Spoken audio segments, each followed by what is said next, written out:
Assalamu alaikum warahmatullahi wabarakatuh. Dear students, how are you all? I hope you all are fine by the grace of Almighty Allah.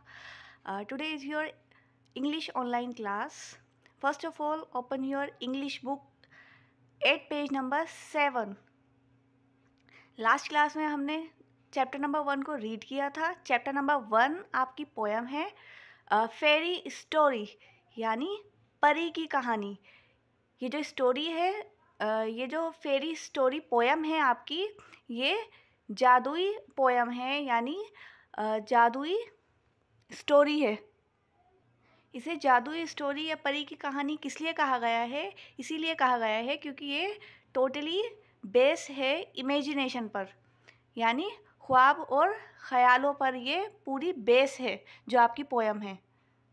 उम्मीद है आपने अपनी English की books open कर ली होंगी, तो चलिए स्टार्ट करते हैं. I went into the woods one day. एक दिन मैं जंगल में गया. वुड कहते हैं लकड़ी को, और यहाँ पर वुड्स आया है, यानी वुड के साथ एस भी है, तो वुड्स यहाँ पर कहा गया है जंगल को. तो जो नरेटर है वो कह रहा है कि एक दिन मैं जंगल में गया, and there I walked and lost my way. और वहाँ मैं चला और खो गया, यानी अपना रास्ता भूल गया. When it was so dark, I could not see. और जब वहाँ बहुत अंधेरा हो गया, I could not see, यानी मैं कुछ ना देख सका. जब रात को अंधेरा हो जाता है तो कुछ दिखाई देता है? नहीं दिखाई देता ना. तो इसलिए नरेटर कह रहा है कि वहाँ अंधेरा हो गया और मैं कुछ ना देख सका, यानी मुझे कुछ नहीं दिखाई दिया. A little creature came to me. Little creature कहते हैं छोटे से जीव को, यानी छोटे से प्राणी को. वो कोई भी जानवर हो सकता है. तो a little creature came to me, एक छोटा सा जीव मेरे पास आया.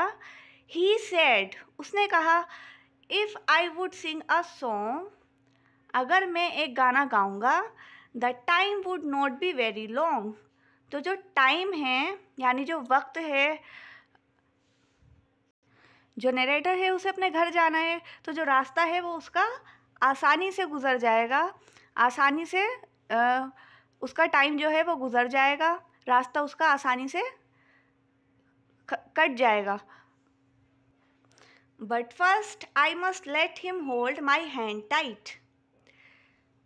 तो नरेटर कह रहा है लेकिन पहले मुझे अपना हाथ टाइट से पकड़ने दो. किसे कहा? ये नरेटर ने कहा है लिटिल क्रिएचर को, जो नन्हा सा प्राणी है ना, छोटा जीव, उससे ये कहा है नरेटर ने कि पहले मुझे अपना हाथ टाइट से पकड़ने दो, क्योंकि वहाँ पर अंधेरा था और जो नरेटर है उसे कुछ दिखाई भी नहीं दे रहा था, तो वो डर रहा था बहुत ज़्यादा. तो इसलिए उसने लिटिल क्रिएचर को कहा कि पहले मुझे अपना हाथ टाइट से पकड़ने दो, और else the woods would give me a fright, ताकि ये जंगल मुझे और डरावना ना लगे, यानी जो जंगल है वो उसे और ज़्यादा ना डरा सके. तो इसलिए उसने लिटिल क्रिएचर को कहा कि पहले मुझे अपना हाथ टाइट से पकड़ने दो, यानी कस के पकड़ने दो. आई सेंग अ सॉन्ग, मैंने गाना गाया. ही लेट मी गो, और उसने मुझे जाने दिया. But now I am home again, लेकिन अब मैं अपने घर वापस आ गया. And there is nobody I know, और वहाँ कोई नहीं था, मैं जानता हूँ. ऐसा नरेटर ने क्यों कहा कि वहाँ कोई नहीं था, मैं जानता हूँ?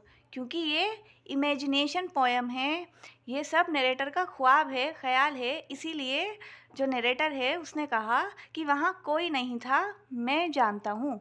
उम्मीद है आपको चैप्टर नंबर 1 जो आपकी पोएम है वो आपको अच्छी लगी होगी, अच्छे से समझ में आई होगी. चलिए नेक्स्ट वीडियो में मिलेंगे. अस्सलाम वालेकुम रहमतुल्लाहि व बरकातुहू.